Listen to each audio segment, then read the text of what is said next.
Hey everyone, Sycra here, and today I am joined by WhytManga WhytManga, also known as Odunze and last Ogugo. name, yeah. I got it. Last name's tricky. Yeah, but I got it. Yeah. So that's Good. Nice. Thanks for having me. oh, it's my pleasure. So I guess I should start by going over why you are here and how I got to know you. So I got to know you way back when you were doing your comics, and I'd seen your channel, and it was just very interesting that you were doing this comic traditionally, like no manga studio at that time anyway. I didn't Yeah. see you use it. And then what was more impressive wasn't that you started a comic, because a lot of people start a comic. It's that you are still doing a comic, and how many issues are you in now? When it comes to, I've done a lot of comics prior. I've done some things here and there prior to Apple Black, but when it comes to Apple Black, I'm currently in chapter 12, Wow. over So, 200 pages. wow. Because that to me is impressive. Someone who not only starts a comic, but actually finishes it, and you also are part of Saturday AM. What is that? Saturday AM is a bi-weekly digital magazine that showcases different comics, different web comics, and it's basically a magazine. Everything that magazine has the comics. It has some interviews from people that are in the comic book industry, and some extra cool stuff. Sometimes we might have a contest. Sometimes it might just be featuring someone. But it's a bi-weekly. It's basically a bi-weekly digital magazine and an anthology. I'll say maybe a Shonen Jump, but really small. We just started late 2013, and we have over 26 issues out to date. And it's a $5 subscription for a whole year, so it's like the cheapest thing out there. There was a $25 option with some extra cool stuff like T-shirts and other cool stuff like that. But that's what Saturday AM is. It's a digital magazine, bi-weekly magazine. And who founded that? It is founded by originally the main founder is Frederick L. Jones, and he's one of the people that contacted me, and like in the early stages, in the very early stages, and he, Raymond Brown, and Andrea Boros, who are also comic book creators. We are the four main founders of Saturday What's really interesting to me is you'll hear a lot of people talk about stuff like, oh, there's no Shonen Jump here. It's hard for creators outside of Japan to create manga and stuff, but you are someone who actually did something about it. And I really respect that. Now, something else that's interesting, well, I don't know if it's interesting. It's not really interesting. But you're a pretty young dude. How old are you, and when did you get started drawing manga? I am 22, and I started drawing in. I started drawing. I've been drawing since I don't know 4, but I started making comics like seriously. I say maybe '08, but it was not that good. So for the early stages of me learning was me reading other comics, watching movies, and just studying the craft and doing research on it. The internet was my best friend at the time. YouTube, I watched a lot of YouTube videos and just kept learning what I could. And slowly but surely, I kept releasing stuff, producing stuff, and building an audience and stuff like that. But I started Apple Black. The idea of Apple Black has been around for years. I just got serious with it, say '09, 2010, and it's just been growing. And I could say that's where I started, and I've just been trying to improve since then. Okay, and we're going to be doing something kind of unique for this stream. We are actually going to be switching characters. So WhytManga is going to be drawing one of my characters, and I am going to be. I already finished the drawing because I'm the host and I can't draw. I cannot draw and talk. So I am going to be drawing one of his coloring one of his characters, and it is Ryuzaki from Apple Black, and this is what the character originally looks like, as drawn by WhytManga. And I think this image you can actually see. You have a YouTube video where you actually colored that image, right?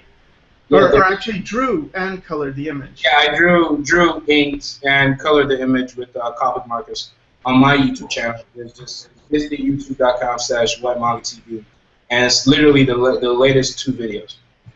Cool. So I don't know if you're able to do this, but would it be possible for you to show, I don't know, screen share some of Apple Black, maybe to give them a sense of what the manga looks like, maybe go over some of the characters and stuff? With Saturday AM, which is, for anyone who's curious, Saturday AM is, I'll do a screen share here, and Saturday AM, the website is www.saturday-am.com, and each comic kind of has its own homepage, so you can learn about the comic, characters, and stuff like that, and where it's at in your story, and I'll be screen sharing the website. Okay. And I think it'll basically show everything anything you probably need for to learn. So this is my homepage. This is the Apple Black homepage, and you can see all the other comics here under Saturday titles at Apple Black, Believe, Sagami, and so on. But here is this is the comic as the synopsis by side. Are you screen sharing it right now, or because I just see your space stuff? Oh, you can't. Oh, no, give me a second. Yeah, I'm not seeing the screen sharing just yet. Can you see it now? Nope. Nope. Oh.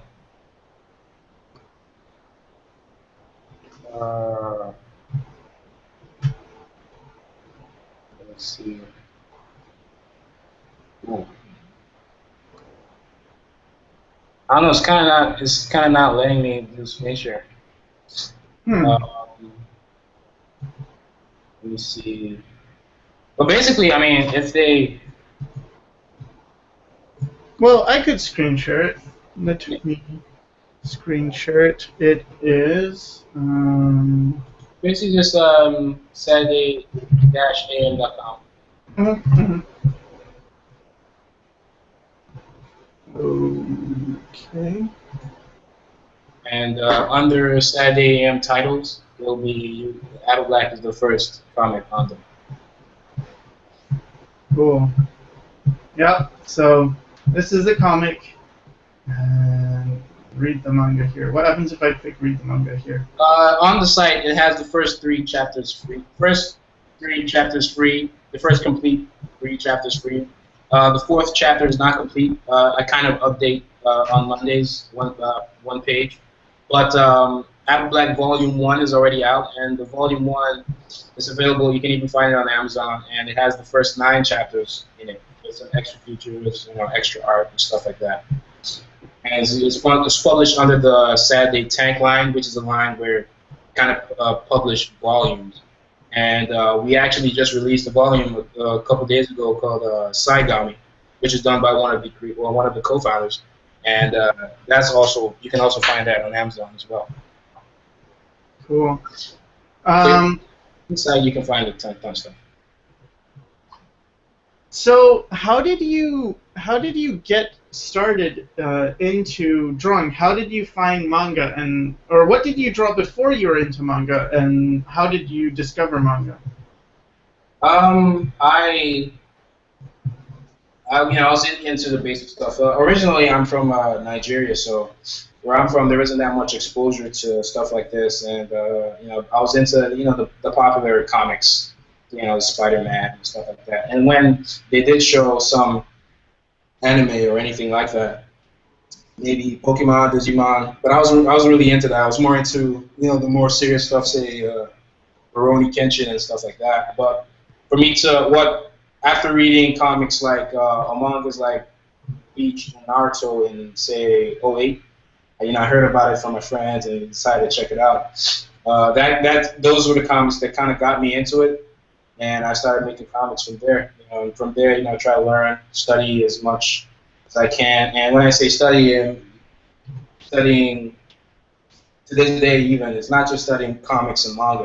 You know, studying movies, studying how directors choose what scene to do, and studying camera angles, dialogue, just writing in general, and trying to improve on my writing and improve on my art. But originally, what really got me into it was reading Bleach, say, I don't know, in '08.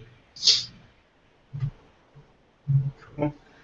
So what does it look like when you say studying? Because I know, like, you're using this term, and a lot of people might be curious, like, okay, so I want to study, what does that mean when I'm studying art? It's kind of like, say, if I was watching a Fight Club by David Fincher. You know, if I wanted to understand, say, how, you know, writers come up with twists and how the twist actually has, how it actually packs a punch and stuff like that, I kind of, you know, watch the whole movie and, you know, try to put myself in the shoes of the writer and try to figure out why certain things work and why certain things don't work. And maybe I try to do that for movies, try to do that for, you know, films, and also studying, maybe not necessarily, say, I guess that's the studying aspect of it, but I also learn from, you know, experiences and history and try to sometimes implement it into my work. But when it comes to studying, I'll say, yeah, it's kind of like putting myself in the shoes of the creator and trying to figure out why they did certain things, why it works, or why I don't like certain things. So, you know, so that I wouldn't, you know, repeat the same mistakes. And mistakes, again, in my opinion, it's the, you know, after a while you come to realize that, you know, art in, you know, all forms of art is very preferential. So there's some things that might work for you, and you may think that this is, you know, this is how certain things are supposed to be, and another person might think differently. But, you know, when you have your own identity, you have your own style, things will differ from time to time, but, you know, it's more like, I hope I don't want to, you know, come off of maybe I'm, you know, confusing people. I think maybe I've kind of answered the question a little bit, but just basically understanding that, you know, it's a very opinionated art, and me saying I'm finding something that I may not like from another person doesn't mean it doesn't work. It just doesn't work for me and my style and stuff like that. So there's also understanding the creator, trying to find out what works and what doesn't to me, and going from there.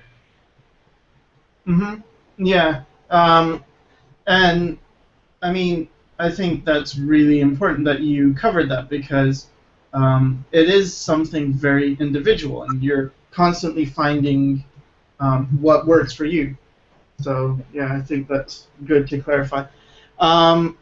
Okay, so when you started with this manga thing, what thought ran through your mind? Like, did you have any doubts? Did you have any feeling of like, well, I can't do this, or you know, no one I know does this, or was it very different?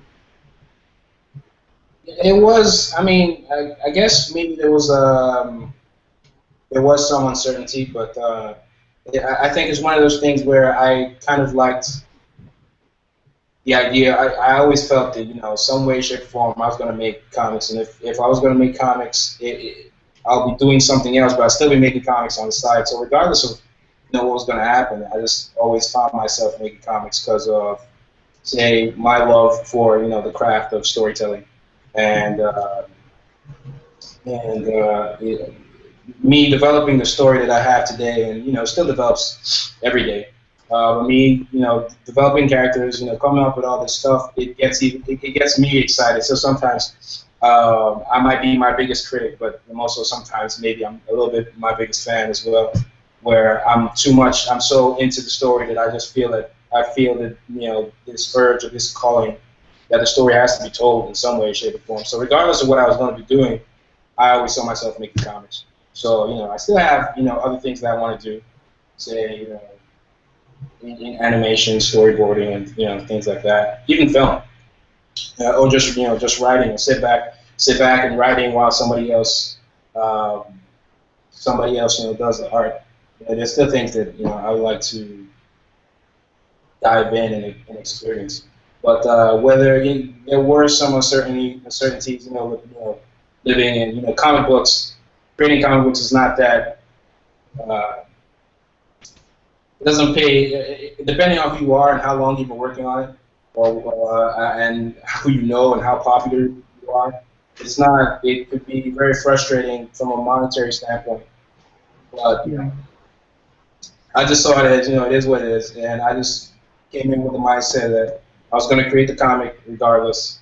And while I do it, just to be on the safe side, at least to build some sort of an audience. That's why I have Facebook, Twitter, DeviantArt, and social media in general, to build an audience for it, so that when the book actually comes out, which it has, people can check it out, and people who have been following me can check it out. And with the social media, I leave out concept art, behind the scenes stuff, things that I feel will get readers excited. And there are a lot of people that follow me that want to make comics as well. So I try to kind of give back and make videos or posts that are tips or tutorials helping other people out.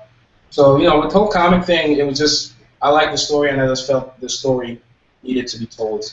That's all. And, I'm kind of going wherever the wind blows. Mm-hmm. That's it.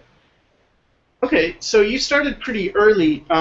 Did you have any schooling for this, or not? Since, like I said, I've been drawing for a long time.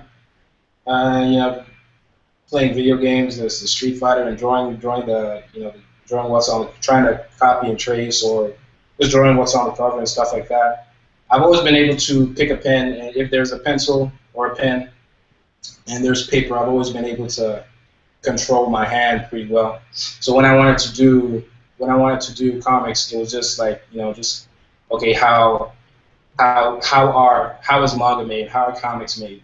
Once I figured that out, it was more about getting these tools, watch a couple YouTube videos that are probably tutorials on these tools, and then I use the tools long enough to where I feel comfortable using them, and I just create my comics. So there wasn't any. I didn't go to any school that sat me down and taught me about comics, or how to use certain software, Photoshop, Mob Studio, or anything like that.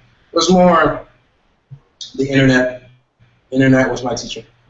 You mentioned tracing. What do you think you learned from that? I remember, maybe, I don't know, 6, maybe 7, I don't know. But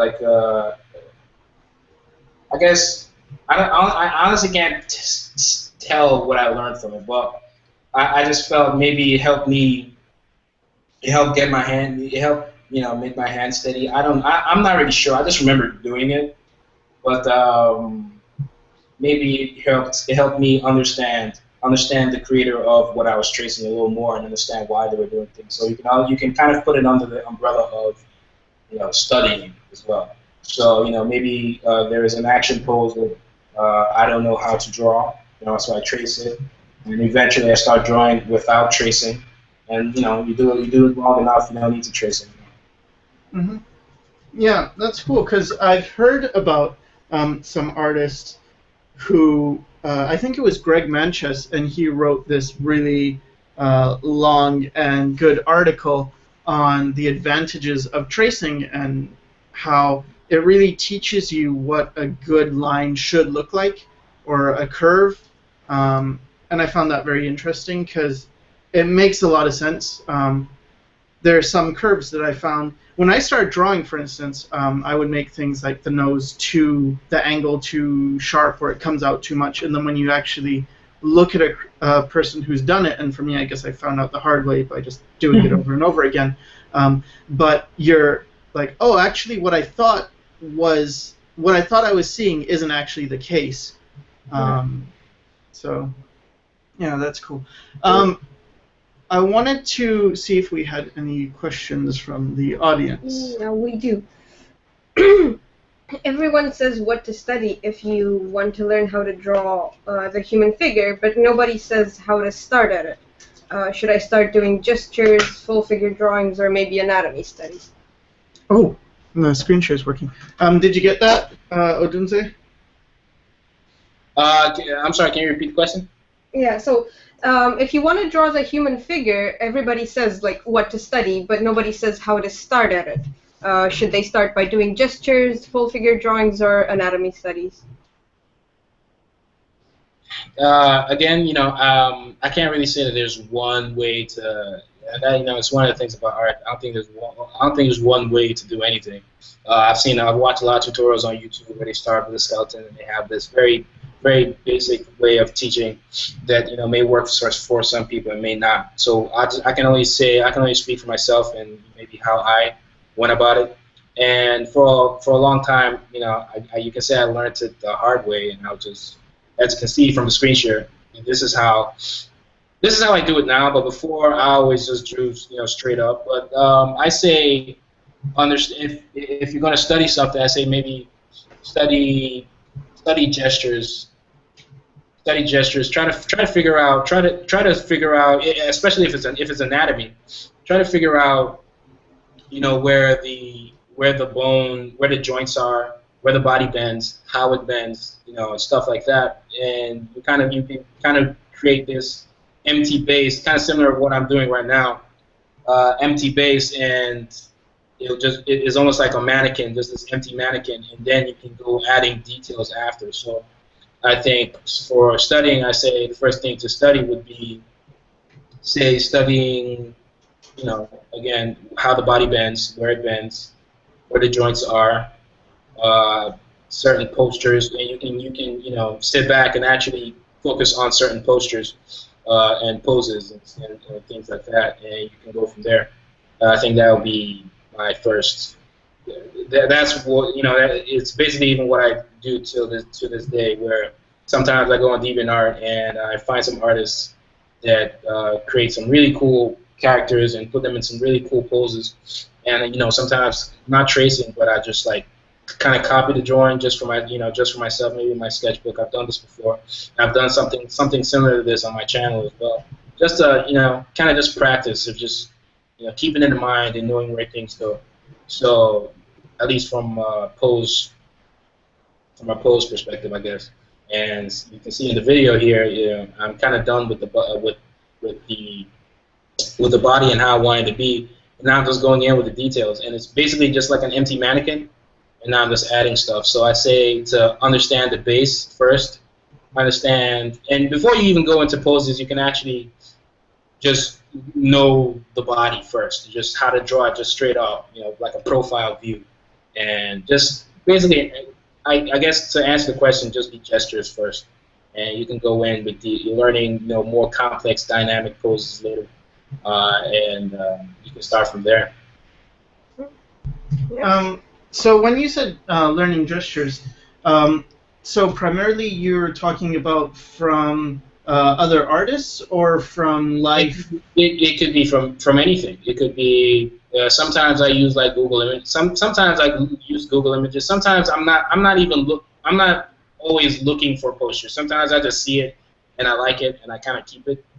So it could be from anything. It could be from life. It could be from other artists. It could be from anywhere. I know a lot of people ask me, do you learn from real life or do you learn from other drawings first? And I mean, I learn from other drawings first. I've done some realistic drawings before, but and I can say that I learned from them as well. But I can't really say which one was better, because sometimes there are some things that maybe that might work for a certain style that I like. That wouldn't work for, say, if I was trying to draw something realistic. I mean, I think it depends on the artist and depends on your style. But when it comes to learning from, you can learn from whatever you like. I think some people will say realistic pictures and stuff like that, but some will say maybe comics. When you see like all these American comics, and you see Batman in like this ridiculous pose, but it looks cool. Sometimes some of these poses don't make sense, but they look cool. You can learn from them, and you know how to draw this. You learn how to draw this pose that doesn't make sense, but looks cool. Or you can, learn from real life, real images. Most times I don't search for the images. Is usually if I see it, I like it. I usually just like save the image on my computer and practice with it when I feel like. Or sometimes I just see it and I just keep it. Sometimes I don't even need to practice with it, but you can learn from whatever you want to learn from, whether it's a real image or from other artists, whether they be on DeviantArt or they be working in Marvel or whatever. Nice. Oh, do we have more questions? Yeah, we have a bunch of questions. There's one that's related to this. What helps you improve faster, drawing less finished pieces or doing more sketches? So. What helped me improve faster? I don't know. Could you work more on bringing a piece to a finish or just do a bunch of sketches?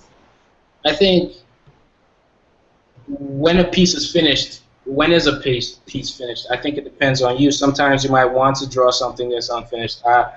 Again, it's one of those opinionated things. But for me, what helped me improve faster, I don't know. I really don't know. But I will say that I did do a lot of. I did draw a lot. That was one thing. I was almost always drawing, and I was almost always challenging myself. Again, with all these gestures and figuring out. You have to be able to draw and find your mistake and fix it and learn from it. And the faster you learn from your mistakes, the faster you improve. I think that's the way I put it.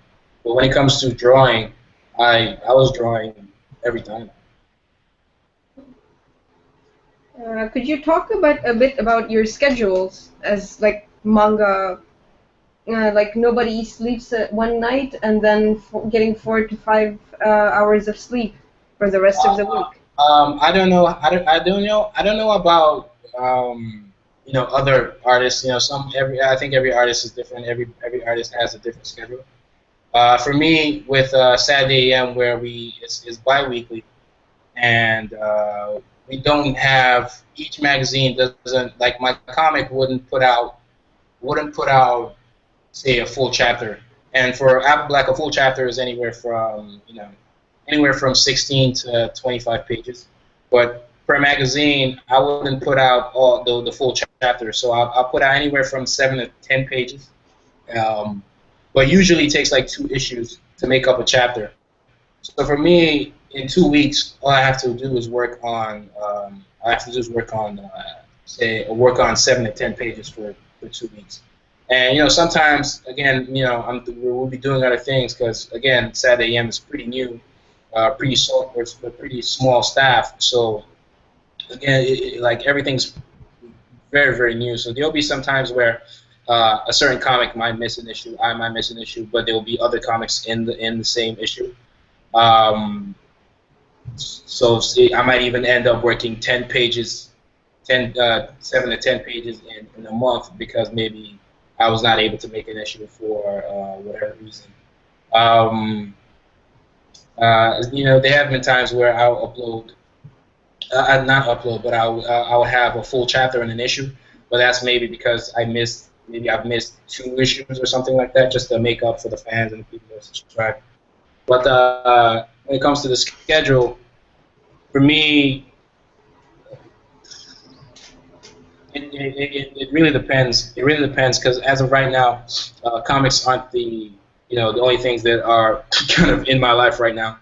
But I would say if I was going to create 7, 10 pages, it usually takes me a week. So even though I have 2 weeks to do it, I usually take a week because maybe I use the week prior to do something else, whether it be working on commissions or just doing other stuff, whatever it be.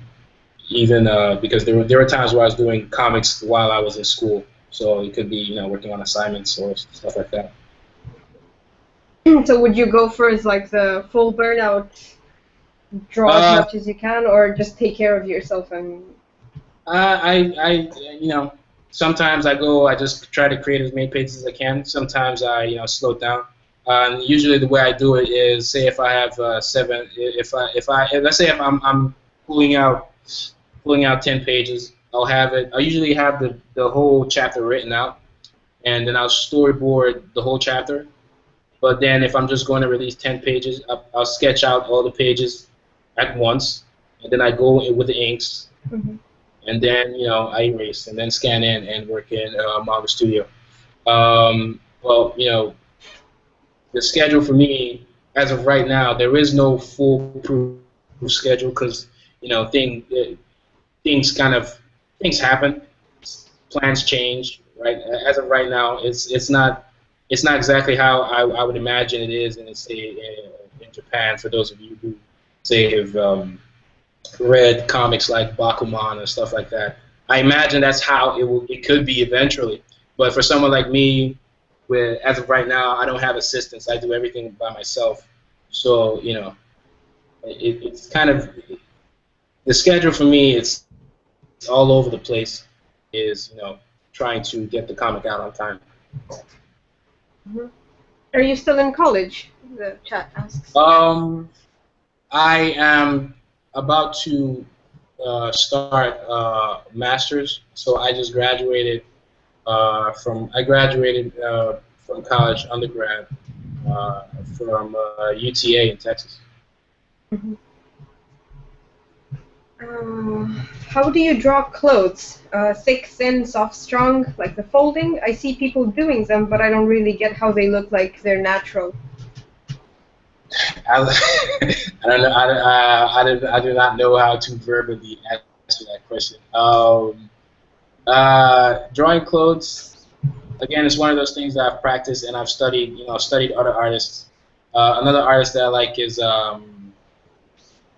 well, I've studied a bunch of artists. Well, another artist, just to name a few, is a Yusuke Murata, guy who does One Punch Man, or Inoue Takahiko. I can't remember for the life of me. And he does Slam Dunk or Vagabond. And I'm kind of a mixture of a bunch of artists, people who I like and that I think I've learned from. And I see how they do it. And prior to reading manga at all, there was a way I drew folds, whether it was correct or not. And it's kind of one of those things that I've just adopted as a style, and stuck with it. So to really answer the question how to draw folds, I imagine that would be something maybe I do in a video or something like that. To answer the question verbally is not easy. You're not used to verbalizing. Well, there's a bunch of questions in this vein. Like, I have a problem with drawing buildings because I just place them randomly. Do you have any suggestions? So how do you tackle the backgrounds? Well, the buildings are kind of similar to what I said earlier about drawing poses and stuff like that, and having this empty mannequin. And what I do now, again, I also have tutorials on buildings too. But what I do is I almost have the same mentality where I basically draw the buildings as shapes first, and then irregular shapes, but with edges and stuff like that, still very boxy. And then I go in with the details, and the details could be the texture of the walls, windows, if there's like a fence at the top, if there's a water tank at the top, if there's satellites. I started to think of a bunch of things that make up like a city landscape kind of image. Again, those are things you could also use. You could also like Google Images and write down things that you see that make sense to put in an image with an image showing a city, or if it's not a city, if it's forest or stuff like that, it still has a tree sense to it. If you're drawing a tree, there's like a cylinder and there's like a cone on top, or something like some sort of irregular shape on top, and then you go in with the details and the leaves and adding textures to the wood, the wood part of it. So basically, again, when it comes to placement, it's one of those things you can study by looking at Google, looking at real images, Google images, or other backgrounds from your favorite comics, whatever they are. I know a lot of amazing backgrounds. Again, Vagabond, One Punch Man, and so on. And that's the same philosophy I have to everything, where you start simple and add the details later. Mm-hmm. How would you start writing a story, and when do you think a story is ready to be written?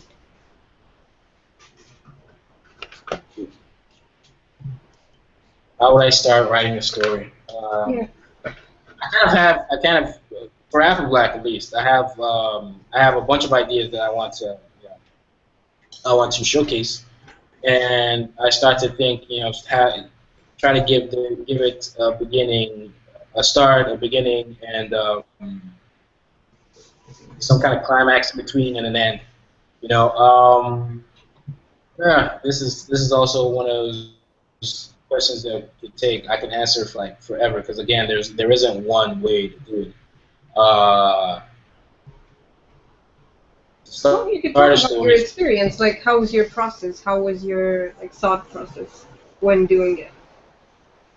Well, when I'm writing, let's say I'm writing a chapter, because that's how, for Apple Black, that's how it is, right? It's chapter by chapter, and when there are enough chapters, I create a volume. But even a volume, I like to give it its own feel, and knowing, almost like the set of chapters having a certain feel to them to make it feel like they belong together. When I'm releasing, say, a chapter of Apple Black, I kind of have certain information I want to give off. Say if certain things happen, like this, whatever I do when I'm creating a chapter, it has to progress the story in some way, shape, or form. Like, you can't have, say the chapter is about some ninja is escorting a princess to a destination, and the whole chapter is them walking through the forest. Maybe, I don't know, maybe they fight somebody, but that's it. It doesn't really the chapters should push the story forward. It has to, the story has to develop in some way, shape, or form. I believe that your chapter needs to have potential. Sometimes, not always, especially if it's like a pilot, it needs to show potential. It's like where somebody reading it can kind of get a feeling of what's to come, or have a sense of possibilities of things that could happen. It has to be satisfying in the sense that, like I said, it has to have this beginning, middle, and end. Kind of similar to, say, I'll give an example for anybody who watches How I Met Your Mother. Because, again, comics is not just comics. You're still telling a story at the end of the day. It doesn't matter what platform it is. So, say How I Met Your Mother. The whole show is about, the guy telling the kids how he met the mother. But not every episode. Every episode kind of had a beginning and an end, where an episode could be about a certain thing, whether it was about catching a goat. Maybe at the beginning of the episode, it will show things. It'll show things about a goat, do some foreshadowing or whatever, and maybe at the end of the episode, they catch the goat, or whatever. It could be anything ridiculous. Usually for other sitcoms, especially for sitcoms, it's ridiculous. Or Smallville. Smallville is about Superman. It's about Clark, I don't know, becoming Superman. But there'll be episodes where they will have one villain for that particular episode. So where at the beginning of the episode, maybe the villain is introduced, and at the end, he's either defeated or Clark is defeated or something. And it's just, when I'm creating stories, I kind of have, every chapter kind of has to have a point, and has to progress in some way, shape, or form. So it has to be satisfying, have a point, show some potential, and if it's like a pilot or a one-shot, which is a one-shot is basically a chapter of a comic that's the beginning and the end. So if it's a one-shot, it actually has to feel like that's the end of the story. So I mean, there are plenty of ways to go about it. But when I'm creating stories, or when I'm writing, I make sure I have a point, and I make sure it's conveyed properly as the best of my abilities in each chapter, while still progressing the story to wherever I want to go. There's more to it. There's more to it than that, but that's like the short answer. Sorry. I said there's more to it than that, but that's the short answer. Yeah. At the chat, please type question in all caps in front of your question, because the chat is like really scrolling up at a high pace, so it would be easier for me to pick them up. There's another question. My figures feel kind of stiff. Is there anything I can do to fix this, aside from drawing a lot? And what is causing the stiffness? How did you deal with this? Let me see. Because the question also puts in apart from drawing a lot, which was there's a disclaimer. I don't think you can really go around that. Which is probably what I was going to say. But I think it's kind of maybe getting comfortable with the pencil, getting comfortable with just not being afraid to make mistakes, and getting comfortable with the pencil, and not being able to make mistakes, just going with the flow. Always have your eraser on standby, but learning where, say, your hand is the most free. Because, for instance, I use a G pen, which is what I use to ink the drawing. The G pen for me, my hand is most smooth when I'm stroking downwards. So it's kind of like understanding, how free you can make your wrists and your ankles, and that's my guess. But it's kind of like being comfortable with the pencil or whatever tool you're using, and that's what I think it is. But apart from that, I'd say it'd be, and the only way to get comfortable with that is to draw a lot. Yeah. There's a bunch of questions about using traditional mediums before you start with digital art. How much do you actually use digital? Because I've seen most of your process is just traditional. I use digital for, say, I don't know. I think sometimes it just depends on my mood. But I will say that I first started using traditional I actually had big Blick markers at first before I had Copic markers, because if you know Copic markers are actually very expensive. But a lot of people say that there is a disconnect when you're working digitally. So I'm one of those people that wants to learn everything, kind of learn as much as I can. So when it comes to traditional and digital, I don't really have an answer. If it came down to which one I preferred, I still don't even have an answer. I think both are unique. Before I get sidetracked, can you repeat the question one more time? Yeah. So, would you recommend learning traditional well before moving on to digital? How much do you use digital?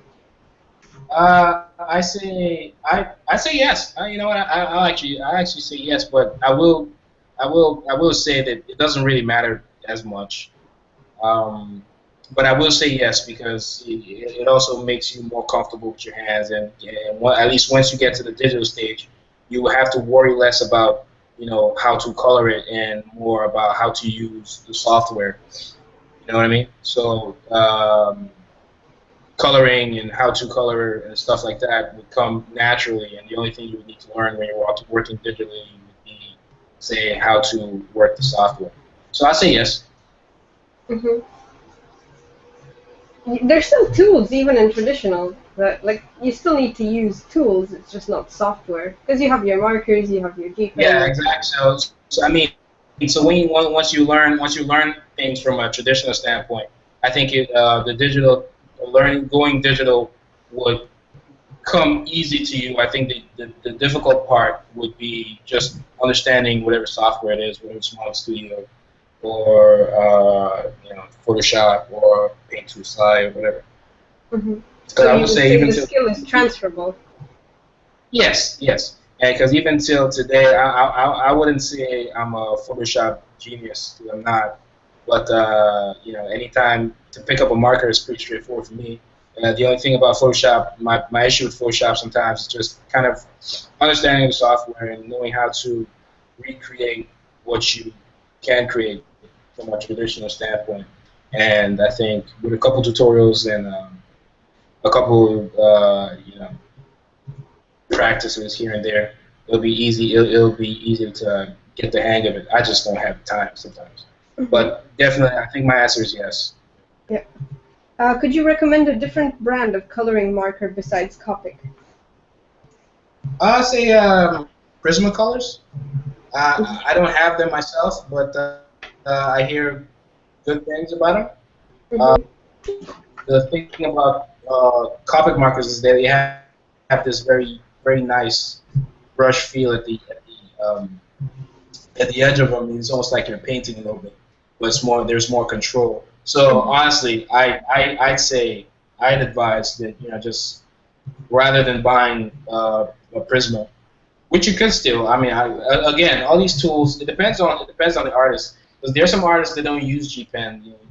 Sometimes I use G Pen. I use the G Pens and Sycra Microns, and I use the Sycra Microns if I know I'm going to use a ruler. But I use the G Pens if I'm inking characters and stuff like that. But there are people that use microns throughout. So again, I think it comes down to whatever tool you're comfortable using. So if it comes down to markers, again, it depends on you. But my advice would be to another marker I'd say is the Prisma. But for me, I'd rather save for the Copics because they're that good. How did you deal with when you were starting out? Where did you begin? How did you get your bearings? Were you discouraged, or were you intimidated, or how did you? I don't know how. I really don't know how I felt. All I knew was I had this story that I thought was really cool and I wanted to tell it, and I was just at the point where I just want to learn. I want to learn all I can to be able to tell it as best as I can. So I wasn't really worried about much, which I probably should have. But that's where I was. That's it was just what can I learn to help me tell my story better, and that was it. That's really all I cared about. That's a lot of determination. Looking left and right and learning. Yeah, and just being motivated by the story itself and just wanting to tell the story. And I think that's what pushed me through. And then also building an audience, because I knew that it's very difficult to break into, say doing comics and stuff like that. So I wanted to, with the internet at my disposal, I wanted to build an audience while I was doing it, just in case, say I was not going to get published by any major publishers or anything like that. And I kind of have my own. I'll have my own foundation, if you will, to something to build from, and that's why I use social media a lot, and I think it's worked out pretty okay, I guess. How did you get into the Saturday AM thing? Could you talk a bit about that? It's pretty straightforward. It was. I think everybody at some point has always thought about some kind of Shonen Jump here in America, and at the time there were sites where you could just post your comic, and you can also continue to grow your audience through the site. There was a site called English a while back, but it's not around anymore. And there's still others, but the idea of actually being a publisher, because technically that's what I am at this point. The idea of actually being a publisher and having a magazine, a bi-weekly magazine, branded Saturday AM thing that can grow to other, that can grow. Because we are a company, and you know, it can grow to do other things. We have other things planned that I don't want to kind of disclose in this video, but we want to grow to be as big as we can. We aspire to be the you know, say the marvel of webcomics for this digital age. And we're going to try to do our best. And, you know, not everything's going to be perfect, but we're definitely going to aim high. For how I got into Saturday AM was just, you know, in the early stages. I was just contacted because I had such because I was doing a lot of social media stuff. You know, the Fred was able to find me, and you know, that's pretty much it. You found me, saw some promise in Apple Black and all the other comics associated, and we went from there. Okay, so there's a question. I've been working nonstop on my art, but I can never have a finished piece to the point I feel like quitting. What can I do about this? Don't quit, and see, you're frustrated with art and you can't have a finished piece. I say, you know, just keep working at it and end up having a finished piece, whether you like the finished piece or not. What you can do is, once you have it done, and the good thing would be, the best thing would be for you to be able to find your mistakes, and maybe you can recreate that same piece, and you know, point out, correct yourself. Because even to today, if I draw something and I draw that same thing again, 9 times out of 10, I'm going to draw it better than I did last time. So it's one of those things where the cliche thing for me to say would be never give up, and just keep going at it, and try to have finished pieces. Once you have those finished pieces, learn from the mistakes, because if you're frustrated, that means that you're seeing the mistakes, which is good. And if you're seeing the mistakes, you can correct them. Which is, you know, it's kind of ironic because there's this little Shia LaBeouf meme going around. I don't know if you guys have heard of it. And it's kind of like him just shouting at a screen like, "Do it!" I think it's hilarious. It's kind of like an inspirational meme where he's kind of like, "Do it, do it. You said yesterday. You said you do it. Today, now you say tomorrow." Kind of, you know, it's kind of like one of those. Whatever it is, just don't give up. Do it and learn from the mistakes, and you will get better. When you're drawing, when do you call a piece finished? Like, when are you just like putting your pen down and then move on? You know, that question is like, you know, I don't even think anybody has the answers to those questions. It's one of those things where when I'm done, I'm done. I don't know. I think a piece is never exactly. I think a piece is almost. I don't think a piece is ever finished. There's always, if I go back to my art, I don't know, even if it's just a few days ago, I'm sure there's something in there where I'll be like, okay, I can still work on this. And even the piece that I'm coloring right now, if I, you know, pick it back up, I'm sure I could touch something or make it better somehow. I don't think a piece is ever finished. It just, you know, just sometimes where, you know, it's just one feeling I get that, okay, it's time to drop the pen, or I don't know, maybe my favorite TV show is coming on and I need to go. And you're done. Yeah, I'm done. I'm done when my show's on. All right. There's a question. I'm having a little problem with hair. When I draw it, it looks like I just glue them together, sort of like Dragon Balls. Do you have any tips for that? Well, can you repeat the question? I didn't hear that. Like, there's this person in the chat, your favorite drawer, has a problem with hair. When he draws it, it looks like he just glued them together, like strands. Do you have any tips for that? Again, I think it comes down to being comfortable with the stroke of your hand and just understanding that hair isn't stiff. Now, that's one way of looking at it. Another way of looking at it is maybe stiff hair is your. I'm not saying stiff hair is your style, but stiff hair could be a style. You know, it could be a way if if somebody could draw hair in a certain way, and you know that's just the way they draw hair. I'm not saying that. I mean, if you don't like it, then clearly this is not what you want. But you know, just because it's stiff doesn't necessarily mean it's not appropriate. But you know, if you wanted to draw hair, say maybe the way I did it over here, I think again it comes down to just a lot of practice and understanding, being free with your hand, and understanding that you know hair is very what's that word? Very impressionable. Like I don't know if it's impressionable is the word, but it's very it's free flowing. It's all over the place. It's smooth. It's not stiff as you pointed out yourself. And again, you could practice with drawing the kinds of hair that you like, maybe tracing that, and drawing it over and over again until you don't have to trace. Mm-hmm. What are the biggest influences on your artwork? Biggest influence on my artwork, just artwork alone, I would say, I'll call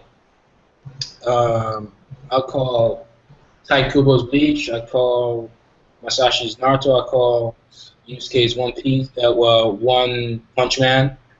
Rurouni Kenshin, Vagabond, DMC, Devil May Cry. I'm inspired by a lot of stuff. I like to believe I'm inspired by a lot of stuff. There isn't like one thing that one piece of. There isn't one thing that inspires my art. I believe. But I'm inspired by a bunch of them. It's ironic because I don't watch that much. I don't watch that many anime as much as some people would probably think.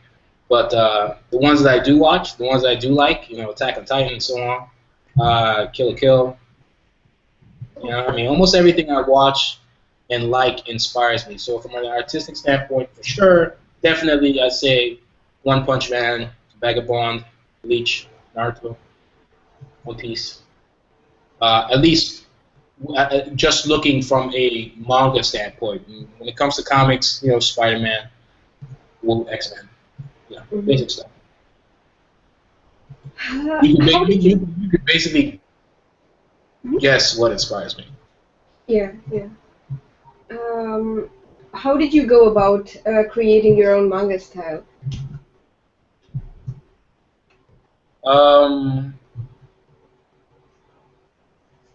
Like, how did you, again, you had these inspirations, you were this, kid, and then how did you start? Yes. How did you see your style? Yeah. At first, my style kind of, because before I even started drawing comics, I clearly was drawing, and whatever I was drawing was, like, my style at the earliest stage, at its pure stage. So, it definitely was some build of influence from, say, what actually got me into creating comics, which was Bleach. So if you go look at my very, very early work, you can clearly see a lot of Bleach influence, and you can see that on, say, my DeviantArt page, which is basically my first name, .deviantart.com, and that's ODUNTE. So if you see, like, my very early work, it was very, very Bleach influenced, and if you it still didn't look exactly like Bleach, but if you saw it, you clearly would get that, that sense. And after a while, you kind of, after drawing, because it's not like I wasn't copying anything. It was just one of those things where, at an early, drawing at that early stage, I kind of thought that this was the only way of doing it. And after a couple of years, you grow as an artist, and you start to understand that there isn't one way of doing anything, and comics is manga, so you can be inspired by a Western comic and create a manga. It doesn't really matter. After a while, my style just came out. The style just came out. I mean, I just stopped doing certain. There were certain things that I added certain elements to my style. They were very Bleach-like, and after a while, I just got rid of them, and I started, reading other stuff, reading other comics, seeing what I like here, and picking things, studying them, and eventually, after a while, you kind of become a mesh of a ton of stuff, including your original self, and I think that would come out eventually. So my earlier stuff was very Bleach-like, but clearly I've moved on. So how long was this? How long did it take you to refine this to the point that it's your own thing? Well, I'd say it took like 3 years. Mm-hmm. So it's not like a few months or expecting things to go very, very quickly. Nope. But again, I will say everybody's different. So somebody it might take them 1 month. Someone it might take them a few days. I don't know. But for me, it took a couple years. Mm-hmm, mm-hmm. And you didn't grow impatient or just... No. I was still making my comic like I would. Eventually, it just stopped. One example would be to read. If you go on the site and you read the first 3 chapters of Apple Black, you can also read the first chapter of a comic I did before that, which was just me practicing. It was just me trying to understand, trying to just see where I'm at with comics and what I'm capable of. And that was a comic called Candlejack, and it was a comic that, it's very early on, and you can clearly see what I mean when I say it was very bleachy-ish when it comes to like an art style. And there on the Saturday AM site, I mean, I think if you can just Google Candlejack Candlejack Saturday AM, it should pop up, and you'll be able to read it. And I have like a yellow bar right under it, and I kind of explain, like the me of today, kind of explains what past me did wrong to me today. I don't know if people are able to follow, but it kind of just shows. It'll first show you where my style was, and what I think of it today, and the things I would change if I was able to do it all over again.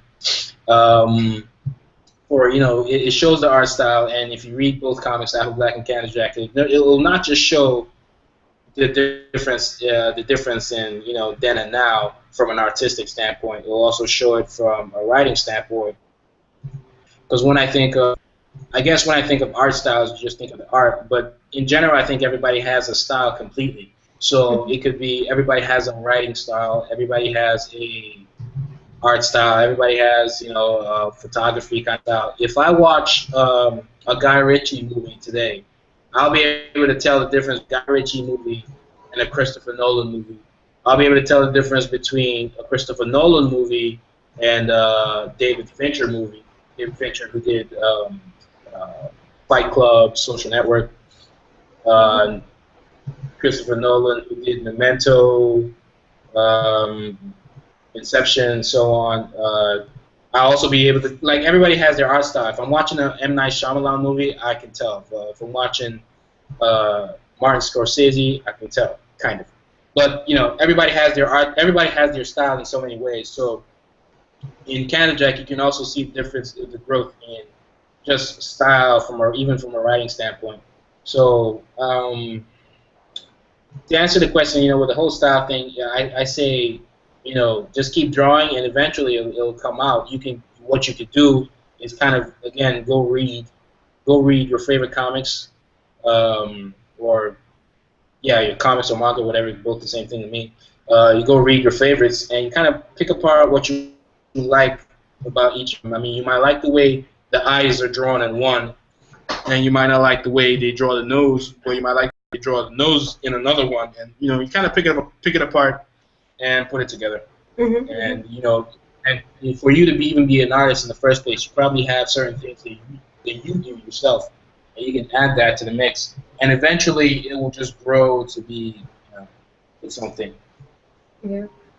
What do you think about listening to music or watching videos while doing art? Do you think these are distractions, and how do they affect your art?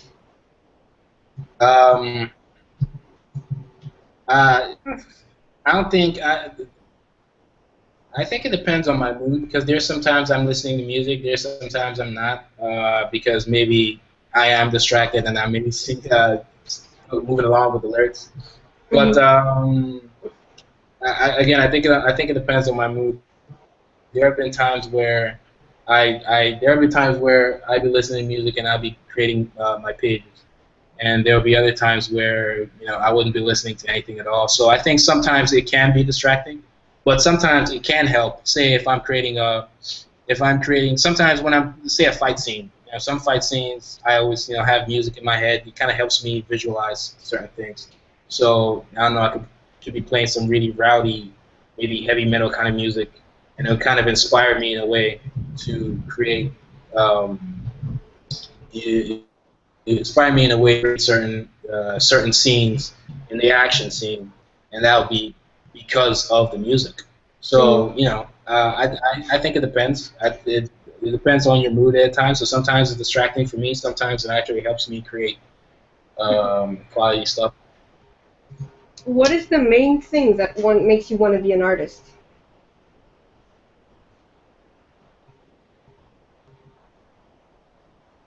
Can you hear me? Yeah, I heard you. It's a heavy one.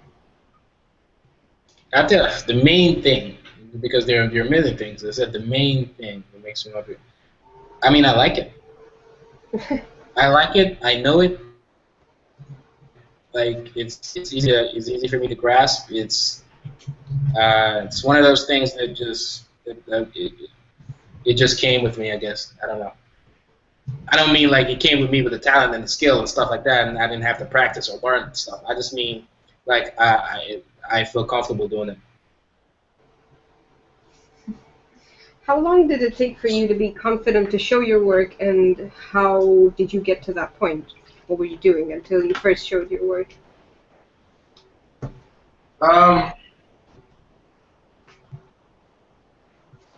Yeah, I say from high school, I've been drawing a couple things. Sometimes I've been listening in class, and I just draw. I just zone off from the teacher and doodle something on the side of my book, and maybe the seed partner will go crazy over it. So there hasn't, even when the artwork is kind of crappy, there hasn't really been a time where I was embarrassed to show it.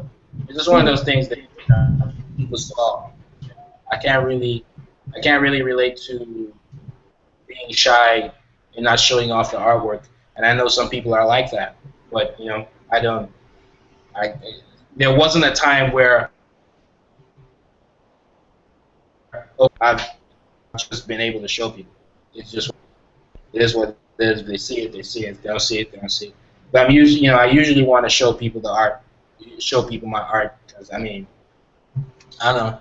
It's kind of one of the, and maybe that's why I like storytelling as well, because it's one of those things where I like to see people's reactions to certain things. So, and maybe that's why I like storytelling as well, because where, I tell a story, and if you're following the story, plan for it to go, there was this feeling of, that plan, that went exactly how I wanted it to go. Since there was in chapter 8 of Apple Black, once the issue was released and once that chapter was released, I knew there was a twist in there. So if I got a reaction from people, if people sent me, messages and stuff like that, like, oh, the blah blah blah in chapter 8, then I know I did it right? So that reaction from people, I think I get pleasure from that sometimes. So I like to show. I've always liked to show off my artwork. Maybe I like to show off too, but I've never really been shy with my artwork. That's good. I suppose since you're both done with your drawings, it's a good idea to talk about them. What? No, I broke your streak. Oh, yeah.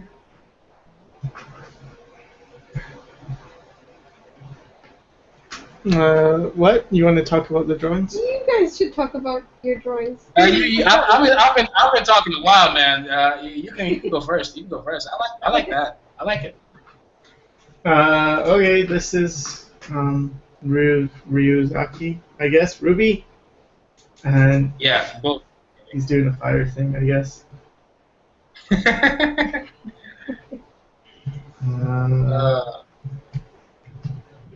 It's much better if I do this.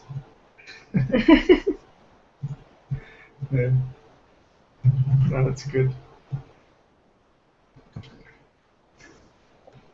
So basically with this, I started out with like a sketch, a rough sketch, and then I worked out more of the pose on top of it, and I did this circle for the effect of this. Like I just used a guideline or oval or ellipses, and then I just filled it in with stuff to get. Let's see. Oh, it's just a bunch of this thing. So I got that thing and then just painted some more, and eventually got to this part. So that's mine. What about yours, WhytManga? This is Rohi Renshi. I'm sure like the Ro is for I don't know for short. That's kind of funny. All the names start from R.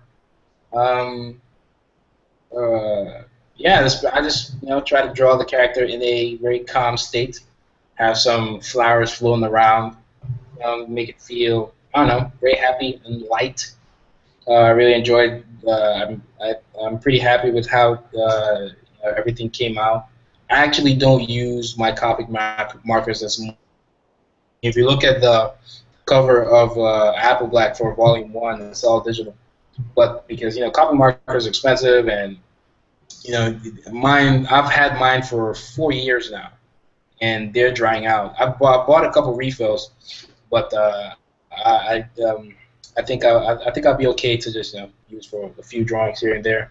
So for this, I just drew the same character. I have like let me see if I can pop the original where I got the reference, the character where gave that, and this is where I got it from, and Wow, that's that. You made it a lot better. But yeah. So I draw in a calm state, kind of just chilling, sitting down, and that's that. Rohi Renshi. Okay, someone's asking, in Copic coloring, do you go dark to light or light to dark? Copy coloring, what? When you're coloring with Copics, do you start from light to dark, or do you go from dark to light? I guess I go from light to dark for me personally. I'm sure there's probably somebody out there that goes the opposite direction, but I go from light to dark, and I like to leave a lot of white space to for the white space is technically the highlights of maybe the light shining on the character, stuff like that. So I go from light to dark, but I'm sure there's someone out there that goes from dark to light. And it's a lot harder to go from dark to light in traditional than it is digitally. Because digitally, you can go from anywhere to anywhere because there's a Control Z. Yeah. Imagine you start with, okay, I'm going to color everything with black ink with my Copics. And like, well, you're done, son. Yeah, but I go from light to dark. I think it's safer that way. Yeah. But I can bet there's some crazy, ridiculously talented person out there that does weird stuff. Yeah. There's a question. I use thick lines in my drawings. I think it's my style, but I also feel like it's a sign of weakness, as it makes my drawings look better. Any thoughts? No, I think if you, especially because you just said it. I mean, you think it's your style. It's your style. I mean, another thing is style could be many kinds of style. Everybody has their style. I mean, if you watch, say, Cartoon Network, you see like Samurai Jack, you see Powerpuff Girls and stuff like that. The drawing style, or Teen Titans, the drawing style, the line art is pretty thick. So that could be you. But for me, I will say when I'm creating comics, I always try to have a sense of line variation when I'm drawing the characters. And so, say if I'm drawing the backgrounds and I'm using the ruler and using the microns and everything, I tend to make the background lines thinner than the characters themselves, just to make the characters pop out a little more. Let me see if I'll try and see if I can actually show an Apple Black page. But you can be hitting me with a second question, I guess.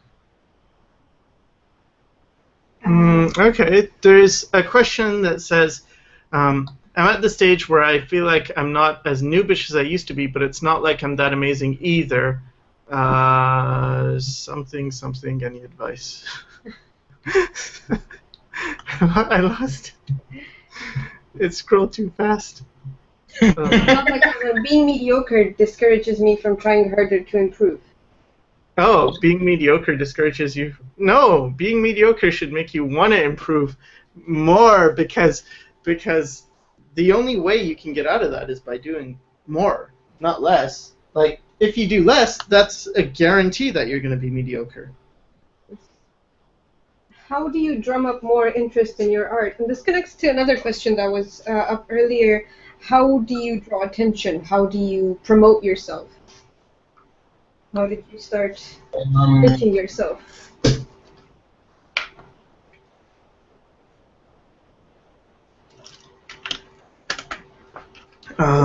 Drumming a drum roll. Can you hear me? Yeah, I hear you. Okay. So I used to have two YouTube channels. I mean, I just started with YouTube, see other artists on YouTube, and I thought, this would be the way to build an audience. And, as soon as another social network popped up, I tried to, see how that could affect me. And the funny thing is they keep popping up, But I just try to, keep my ears to the ground and try, show my artwork every as much as I can. Make sure that everything's kind of connected. So, I mean, if you go to my YouTube, there'll be links to my Twitter. If you go to Twitter, there'll be links to this, links to everything's connected. And I made sure that I was constantly creating. So whether it's creating pages or creating videos, tutorials, or just, never just idle. You know what I mean? And I used to have 2 YouTube channels before. But I kind of took a little hiatus, and I'm back with a new channel. So this WhytManga TV channel is pretty new. But it's just me. You kind of have to be consistent. You kind of have to try and engage your audience. And I think just do your research. There are a lot of sites, there are a lot of things, places online, articles that can kind of help you with building an audience. If you want to build an audience for whatever it may be, may not even necessarily be comics. It could be anything. Whether you try to start a movie, like with the internet, we're kind of blessed in this generation with all sorts of stuff. Now you have like Kickstarters and people can fund your stuff. And, the list goes on. But I think just kind of keeping your ears to the ground, having everything linked, being consistent, and actually producing good work. At least good work that you think is good, and you're being honest with yourself. Where do you find good feedback for your art? Do you look for it, or do you know any places, or did you even need it, or were you just doing your own thing and not minding anyone? At first I was finding it online. I think I've got DeviantArt, yes, well, once in a while there will be trolls, I guess, but I got most of my feedback online. That's where I got it, at least. So you prefer the online communities to the real world ones? Would you be willing to take on an intern? What? So there's somebody offering to intern for you, WhytManga. Oh, really? Shoot me an email. We'll talk. But for critiques, I mean, I know some artists in real life that you can reach out to, because one thing you have to be getting criticism from people. You can't just get it from anywhere. You actually the person, both of you kind of have to have some common ground, and they kind of have to understand. Like the same way I point out that styles differ. If somebody critique my work and said, maybe I use too much tones, you also have to keep in mind that if that's your style to use too much tones, then you keep using too much tones. That's your thing. And if the person critiquing doesn't understand that, then it's probably not a good source. So there's some people I know in real life that give me criticism on my work. Uh, I don't want to name drop, but there are some people that I get some good feedback from in real life. But there are also some people that I know online that are credible enough, at least in my eyes, to get feedback from. How do you practice? Okay, so you're showing a page of your comic now. Could you show a page of sketches? Like, how do you start out? What are your stages? Do you have like any process? I kind of have a. As of right now, I don't, but I have on my YouTube page. There's a video where I sketch a page from scratch. And there's a video where I ink the same page. A separate video where I tone the same page, and there is a separate video where I come up with ideas and I show people that when I'm starting a page, like I said, I kind of have the chapter kind of written out, and from the script or screenplay or whatever, I storyboard where you have the names or thumbnails of each page and how everything's gonna look. And you do that sometimes. It's kind of like a blueprint. I also have videos and all that stuff explaining it, and I think explaining it in the Go is kind of like I'll have to like breeze through a bunch of stuff. But there are sketches even on my DeviantArt of me sketching all these things, and it's the same process with the video that I just showed drawing Ro, Sycra's character. It's the same process of me sketching it, inking it, erasing the pencils. It's one of the reasons why I can't show pencils, because I usually erase my pencils. It's very rare that I will scan in my pencils just to keep it. But I erase the pencils. Erase the pencils after I've inked, and then I scan in and tone in Manga Studio. Some people tone traditionally. I maybe would have, because first off, I don't think I don't have enough practice, with that. And tones are usually very expensive, buying and shipping and all that stuff. So I just tone in Manga Studio. So everything here, from a toning standpoint, toning and adding text, making sure the words are correct and putting correct and stuff like that. And I work in Manga Studio, and voila, I'm done with the page. Do you ever get like art blocks? Do you ever get stuck? No, not really. Maybe sometimes if I'm trying to come up with a very interesting pose and it's kind of frustrating, maybe. But usually for creating stuff like Apple Black, where I think the story is so big where I don't see myself running out of ideas. So for Apple Black specifically, I don't hit art blocks. But let's say if I'm trying to draw a poster or come up with a pose or something like that, maybe.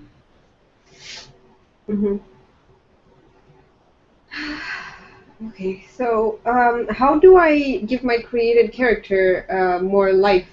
Like whenever this person's done making their characters, they find them looking empty. What do you do to add more life to your characters? I think there's a lot of life in expression. So with expression is like I think you need. My advice for now would be to practice facial expressions and again gestures, because sometimes there can be life in the way the person is positioned and placed and stuff like that, and the way their body moves, the body language. So I say maybe you practice on body languages and facial expressions, which is something even I practice on even till this day. Not an expert in all of this stuff, by the way. Just like everybody else, I'm still learning. How did your first freelance job go down? Can you talk about like doing commissions and stuff? Because you said you do some freelance. I was kind of. I know somebody who knew somebody, and I did some exercise illustrations. There's like a magazine where you're trying to explain a certain exercise, and you have somebody. After I drew the poses of the exercise, and it came about just knowing someone who knew somebody, and they recommend recommendations. I was And from then on, you just like followed up yep. on that, or just looked. Yeah, and it's one of those cool things that usually if the magazine likes you, they keep coming back. Mm-hmm. Do you have like a preferred time of day when you draw? Are you more prolific at night or during the day? I like to think of myself as a night crawler. Mm-hmm. I draw a lot at night. I can draw during the day, and because at the end of the day I'll be drawing overnight, and it'll become day anyways. So, but I usually start at night. That's just yeah. That's just how it's been. I can draw during the day, but I think at night maybe there's more quiet because everyone's sleeping, or I'm just calmer. I don't know, but usually it goes down at night. You got 5 minutes left. We've got 5 minutes, so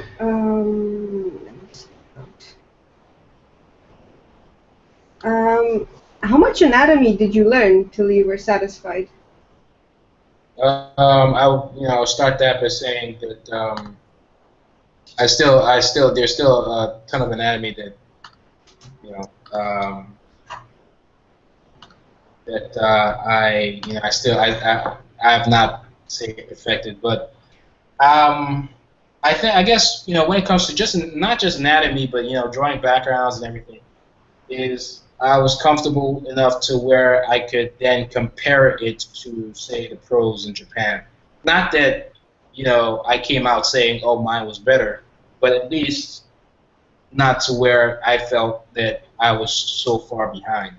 So the closer I got to, say, the pros, say, in Japanese comics or American comics, the closer I got to being able to create what they create, I got more comfortable to where I was now able to say, okay, I'm going to release my work, because I started to feel that my work was becoming comparable to the pros.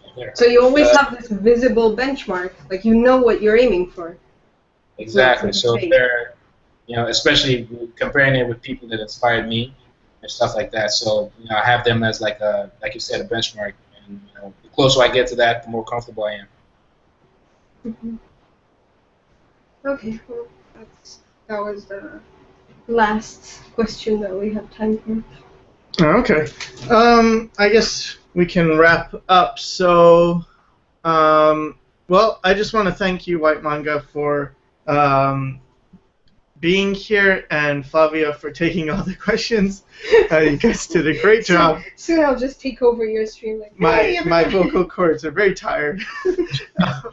Thank you for having me. Thank you for the opportunity to showcase. Yeah, my pleasure. And I want to thank everybody who came out tonight to watch this live. And if you're watching this from the recorded stream, then thanks for watching, and have a good night. Bye-bye. Bye. Ciao.